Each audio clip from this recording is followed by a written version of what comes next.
Bonjour et bienvenue à Hockey le magazine. Ici Denis Gauthier avec mon co-animateur Jasmin Leroux. Jasmin, qu'est-ce que tu as pour nous cette semaine? Cette semaine, Denis, on va parler avec Sylvain Guimond, docteur en psychologie sportive, qui est évidemment un de nos habitués de Hockey le magazine. On va le rencontrer pour une troisième fois cette saison. Et moi, je vous reviens de nouveau avec des accessoires d'hiver lors de ma chronique équipement et aussi sur la glace avec Martin Brochu pour nous parler de gardien de but. Hockey magazine, c'est parti!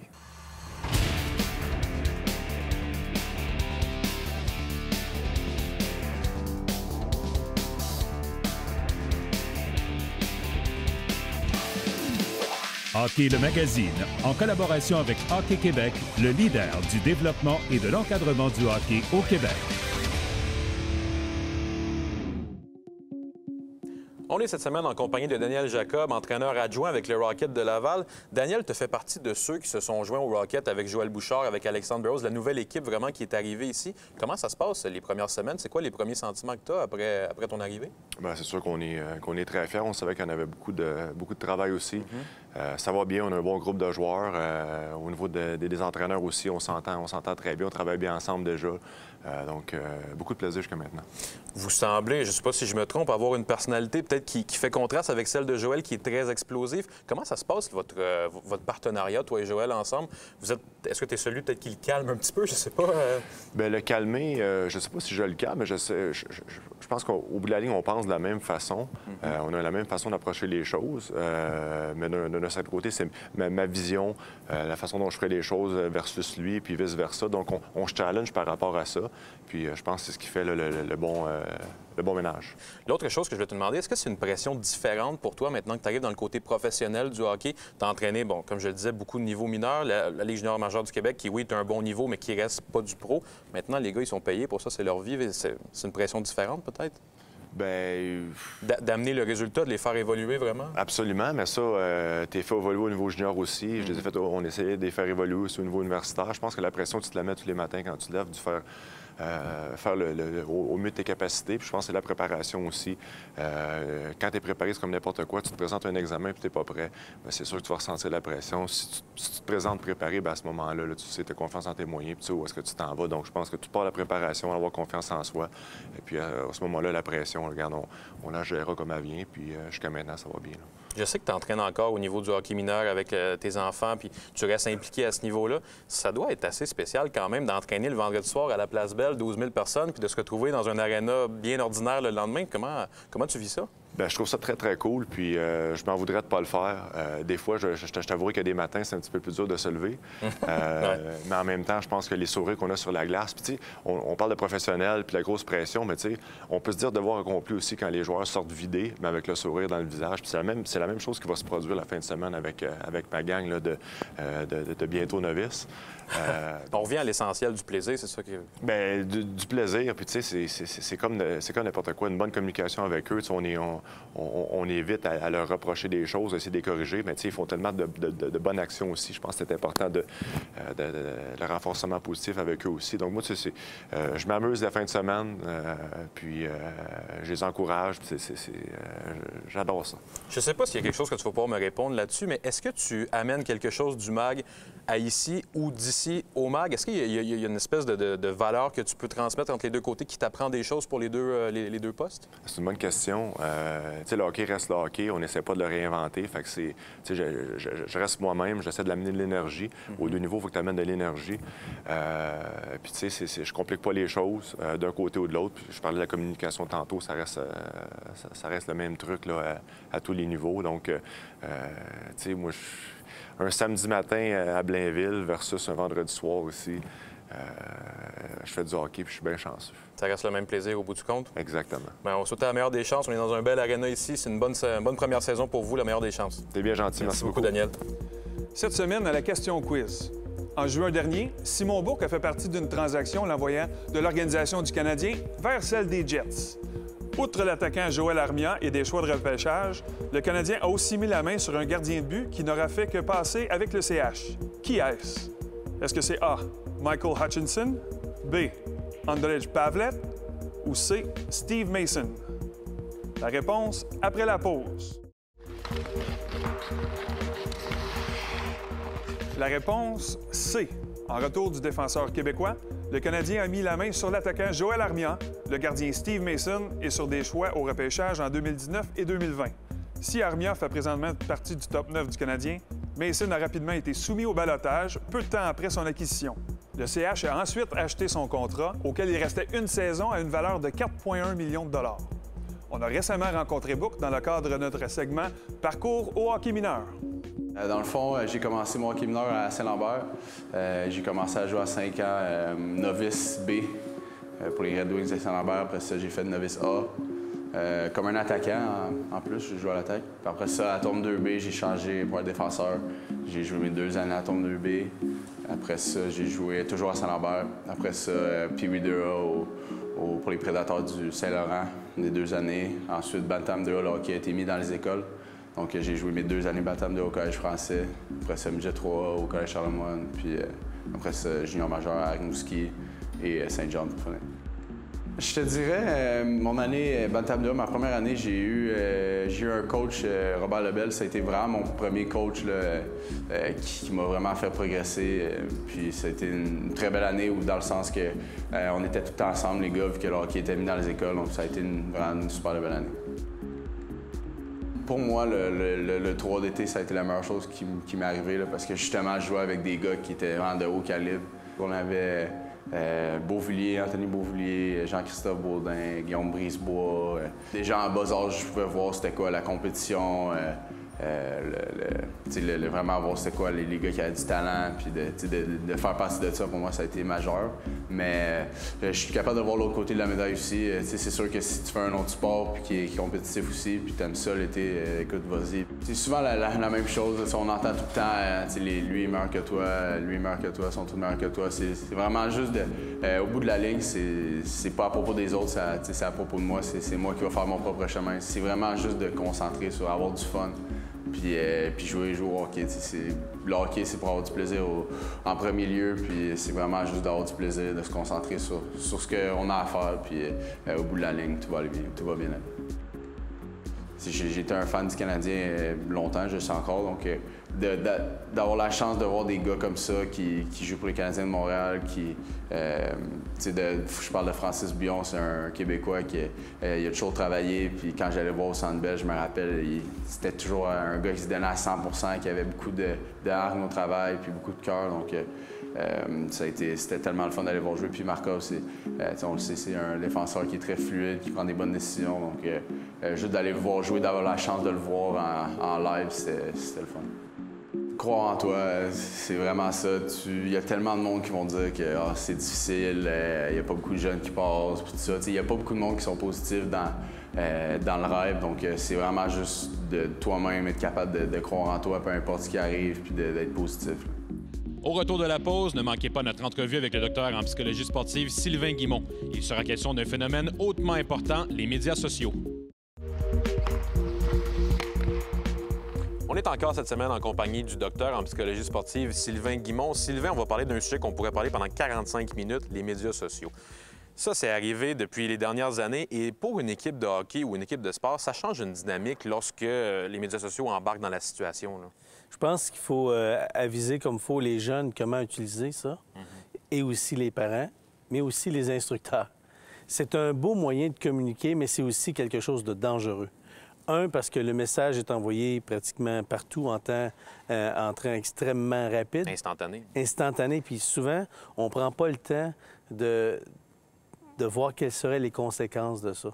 Donc, lorsqu'on publie quelque chose, lorsqu'on envoie un message, ce serait de prendre le temps de se relayer convenablement puis de dire, si j'étais en face des personnes en ce moment, j'étais en face de tout le monde, est-ce que j'aurais le même langage? Est-ce que je dirais exactement la même chose ou je le ferais de façon différente? Parce que faut pas oublier que lorsqu'on écrit un texte, c'est seulement 7 % de la communication.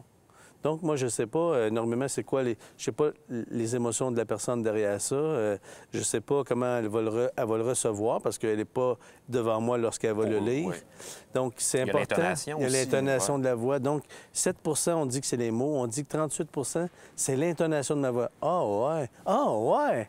Tout à fait. Même chose. C'est le même mot, mais c'est pas du tout la même signification. Exactement. Ouais. Et l'autre partie, on dit que c'est 55 % ce serait la partie du langage non verbal. Comment on va réagir, comment les on yeux, va le voir. Là, oui. Puis souvent, à travers les yeux, comme tu viens de dire, Jasmin, qu'on va voir comment la personne s'est ressentie avec le message que je lui ai donné. Donc, on n'a pas ça à travers les médias sociaux. Il faut donc être extrêmement prudent et il ne faut surtout pas commencer à penser qu'on est en train d'avoir une conversation. Ce n'est pas une communication. Communiquer, ça veut dire mettre en commun. Mais là, je ne mets pas en commun parce qu'on n'est pas assis l'un à côté de l'autre. On est en train d'informer. Je t'informe de quelque chose, tu reçois mon information et tu m'informes de ton côté. Je ne suis pas en train de communiquer, je suis en train simplement de donner de l'information. Il faut le voir de cette façon-là et non pas le voir comme si on avait une communication réelle, face à face, un à côté de l'autre, à ressentir l'autre à côté de soi. Je serais curieux de vous demander, Sylvain, est-ce que l'entraîneur devrait adopter la ligne dure avec les médias sociaux? Est-ce qu'on devrait les bannir complètement d'une équipe de hockey? Est-ce qu'on peut en tirer un certain positif? Il y a des choses positives. Quand on va donner les agendas, quand on va dire, bon, bien, bravo, lorsque ça demeure positif, lorsque ça demeure assez général, lorsqu'on félicite les jeunes, toutes ces choses-là, il y a du positif dans ça. Où ça devient plutôt négatif, c'est que lorsqu'on essaie de régler des problèmes là-dessus, ça se fait pas. 2, c'est lorsqu'on devient de façon individuelle. On est dans un groupe et c'est pas... Tout peut être dit ou presque, ça dépend comment c'est dit, mais on peut pas dire tout à tout le monde en même temps. On ne peut pas dire tout à tout le monde en même temps. Donc, une conversation de groupe avec 20 individus, c'est pas quelque chose que vous favorisez parce que les 20 personnes vont le recevoir de façon différente. Exactement. Ouais. Donc, je peux pas envoyer ce même message-là puis penser qu'il va être compris de la même façon par les 20 personnes. C'est impossible. Donc, c'est plus important d'avoir une communication qui est plutôt profonde, qui est réelle et que les gens vont recevoir comme étant de l'information. Et une fois que c'est envoyé, là, je peux plus le retirer. Ouais. Fait que c'est faire attention et surtout enseigner à nos jeunes comment utiliser ces médias-là. On a de plus en plus de jeunes qui deviennent renfermés sur eux, qui vont se sentir attaqués, ils vont se sentir justement qu'ils n'ont pas été capables de... Puis c'est pas tout le monde qui communique aussi bien, autant par les médias sociaux que communiquer en personne. C'est d'être très prudent pour ne pas blesser personne. Ça, c'est le point le plus important. Il faut se dire si ce que je suis en train de dire, ce que je suis en train de faire, est-ce que c'est pour le bien de l'enfant? Est-ce que c'est pour le bien des jeunes? Si c'est oui, faites-le. Si c'est non, ne le faites pas. C'est assez simple comme règle. Il y a eu un mot super intéressant que vous venez de mentionner, c'est enseignement. Et je pense que je veux conclure là-dessus. Les entraîneurs doivent peut-être les accepter parce que, bon, la génération dans laquelle on est, c'est vraiment d'enseigner la bonne manière de s'en servir qui peut être le moyen de s'en sortir. Moi, j'aime ça, utiliser le mot entraîneur. On entraîne quelqu'un, on l'amène à changer un comportement, tout ça. Mais j'aime aussi utiliser le mot instructeur parce qu'on porte les deux chapeaux. L'instruction, c'est ce que je te donne, c'est l'information, c'est l'enseignement que je fais. Donc, c'est important d'enseigner aux jeunes. Quand je transmets quelque chose à un jeune, est-ce qu'il l'a bien compris? Et c'est ma responsabilité à moi de lui demander de ce que je viens de lui dire, est-ce que c'est ça que tu as compris? Et ça, de demander ce feedback-là est extrêmement important. On devrait le faire dans nos familles, on devrait le faire au travail. Si moi, je te parle, Jasmin, puis je te dis, Jasmin, de ce que je viens de te dire, qu'est-ce que toi, t'en comprends?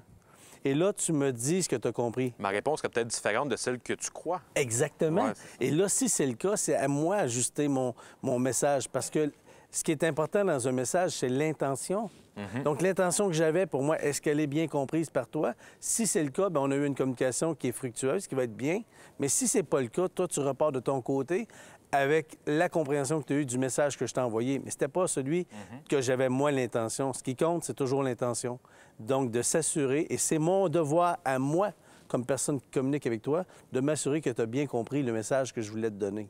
Je pense qu'on peut terminer en parlant de communication. C'est probablement la clé, mais en face à face, c'est ça l'important. Oui, en face à face. Soyez avec les jeunes, là, ici, maintenant. Regardez leur sourire, puis dites-vous, à la fin, là, quand on a fini de communiquer, est-ce que ces jeunes-là sont plus heureux? Parce que c'est juste ça. C'est ça l'important au bout du compte. C'est juste ça. Ils sont là pour s'amuser. Ça demeure un jeu. Que ça soit plaisant.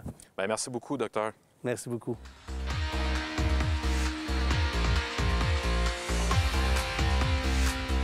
Cette chronique équipement vous est présentée par le Trio Hockey, Sport Rousseau, Hockey Expert et l'entrepôt du hockey. Bienvenue à cette nouvelle chronique équipement. Je suis toujours accompagné de notre spécialiste hockey, Éric Dupont. Éric, on va continuer de parler de cette semaine de différents accessoires qu'on peut trouver en magasin parce qu'on se rend compte, lorsqu'on magasine au Trio Hockey, c'est pas juste pour des patins et des bâtons. Exact. On est vraiment le royaume du joueur de hockey. Beaucoup de gens aiment venir en magasin juste se promener. La plupart du temps, ils vont acheter, évidemment, mais ça arrive à l'occasion qu'ils font juste quitter pour venir faire une petite promenade en magasin, puisqu'on a vraiment de tout pour le joueur de hockey mineur, ligue de garage ou le joueur qui joue élite. De toute façon, la semaine passée, on a parlé beaucoup d'accessoires qui sont spécifiques à des patins. Cette semaine, là, tu vas trouver une brochette très variée. Exact. On va aller dans un produit que tu connais quand même assez bien. C'est les électrolytes de BioSteel. Ouais. C'est Drink the Pink, c'est ça? C'est exactement ça. C'est un produit qui est très populaire chez nous, évidemment. Le mélange d'électrolytes et d'hydratation le plus populaire est celui à saveur de fruits. Il fournit un apport énergétique durable tout en réduisant la fatigue et sans utiliser de sucre ou de caféine. Il est également disponible à saveur d'orange ou de citron libre, ainsi qu'en paquet de 14 sachets individuels. On offre aussi des barres nutritives des mélanges de protéines BioSteel en magasin. Éric, je suis déjà conquis. C'est sûr, je m'en procure la prochaine fois que je rentre au magasin, c'est certain. Maintenant, tu as le tableau Playmaker que tu veux nous parler. Qu'est-ce que tu peux nous dire là-dessus? C'est quelque chose de très révolutionnaire pour tous les jeunes entraîneurs qui veulent s'adapter aux nouvelles technologies d'aujourd'hui et, admettons-le, capter un peu plus facilement l'attention de leurs jeunes joueurs. C'est un tableau de 21 pouces qui est toujours en fonction et qui ne requiert aucune recharge. Les ventouses sont incluses et qui s'effacent dès qu'on appuie sur le bouton. C'est très intéressant. Écoute, c'est sûr qu'avec l'aspect technologique un peu de ce tableau-là, tu vas attirer l'attention peut-être un peu plus facilement des jeunes lorsque viendra le temps d'expliquer des jeux au tableau. Maintenant, il y a des jeunes qui aiment ça s'entraîner à la maison, faire un petit peu d'extra. Tu as de quoi pour eux autres aussi en magasin? Exact. On a plusieurs accessoires intéressants de la compagnie Blue Sports, puis je vais commencer avec 2 accessoires qui sont les plus importants. Premièrement, il y a l'accessoire d'entraînement triangulaire Pass-Aid qui aide à améliorer votre technique de passe au hockey. Dans un deuxième temps, pour ceux qui aiment bien manier la rondelle, un accessoire d'entraînement Blue Sports pour le maniement du bâton hors glace. C'est fantastique, Éric. Je suis convaincu que les 4 éléments qu'on a présentés aujourd'hui vont en intéresser plus d'un à la maison.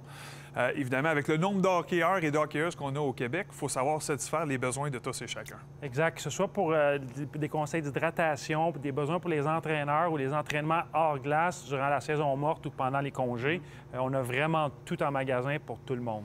J'espère qu'à la maison, vous avez apprécié, que vous a fait découvrir un peu plus ce qu'on peut présenter ici en magasin. La semaine prochaine, tu vas nous revenir avec d'autres choses. Exact. La semaine prochaine, on va parler d'un point très important pour notre équipement, l'hygiène. Merci beaucoup, Éric. C'est toujours un plaisir de discuter avec toi et nous, bien, on se retrouve dans 7 jours. Ici Samuel Blais de l'Organisation des Blues de Saint-Louis. Vous regardez Hockey le magazine.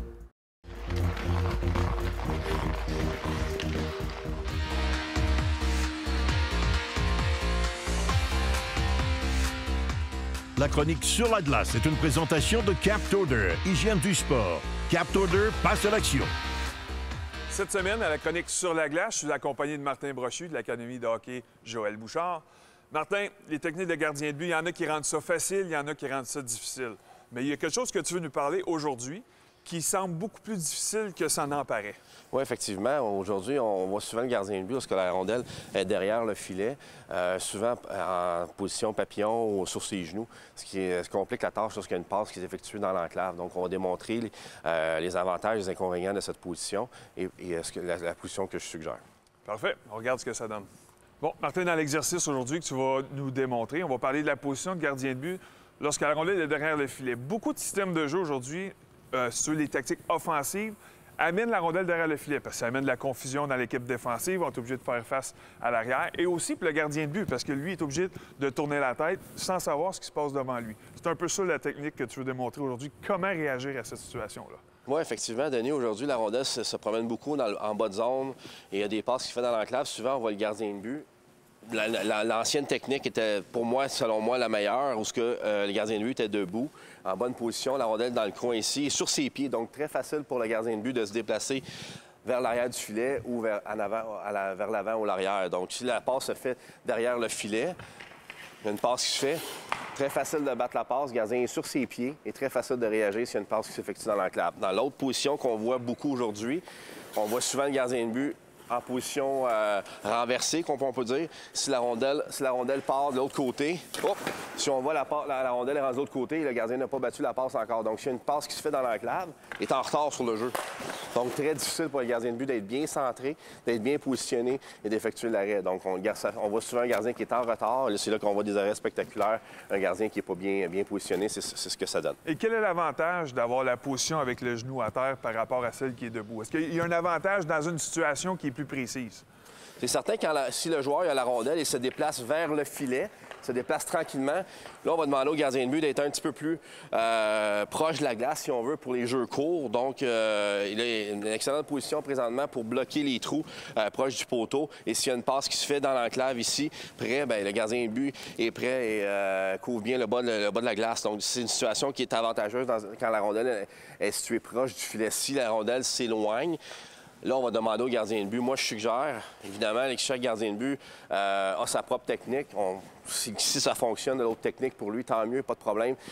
Mais dans une situation où on monte de niveau, où on est rendu à des niveaux supérieurs, l'exécution est beaucoup plus rapide. Donc, moi, je suggère le gardien de but qui est debout sur ses pieds va être plus en contrôle là, pour effectuer l'arrêt dans toutes les situations. OK. Donc, si tu demandais à les joueurs de les diriger pour voir les déplacements, ce que ça donne rapidement? On va voir la passe derrière le filet. Boum. Alexis sur ses pieds, bat la passe assez facilement pour refaire la passe de l'autre côté. Boum. C'est très simple. Hein? C'est un exercice de base. Si la passe se fait dans l'enclave, pouce, freine, boum, ses pieds, tout est parfait dans sa position. Donc, ça semble très simple. Mais souvent, on va compliquer la tâche du gardien de but lorsqu'on est sur nos genoux. Tu peux aller sur tes genoux, Alexis, démontrer la technique côté renversé. S'il y a des passes qui s'effectuent, bang, on retourne de l'autre côté, boum. Passe qui se fait en haut. Donc, le gardien de but est en retard dans la situation. Va peut-être effectuer l'arrêt pareil, mais va être en retard et donne beaucoup plus de chances de marquer. Donc, tant aussi longtemps que la rondelle est derrière et que les jeux sont courts, il y a l'avantage peut-être de bloquer le poteau, de se mettre plus bas. Oui. Sauf que s'il y a beaucoup d'action devant lui dans l'enclave ou que les défenseurs sont moins en bonne position, évidemment, on est en position de réagir si le gardien reste debout. Exactement. Si le gardien reste debout, aussi, il y a un avantage aussi. Il voit le jeu beaucoup plus facilement quand il est sur ses pieds. Lorsqu'il est sur ses pieds, le gardien, tandis que quand il est accroupi, on voit la grosseur du corps, ouais. Là, va perdre la rondelle de vue plus facilement. Donc, lorsqu'il est debout, il va être beaucoup plus facile pour lui de voir la rondelle.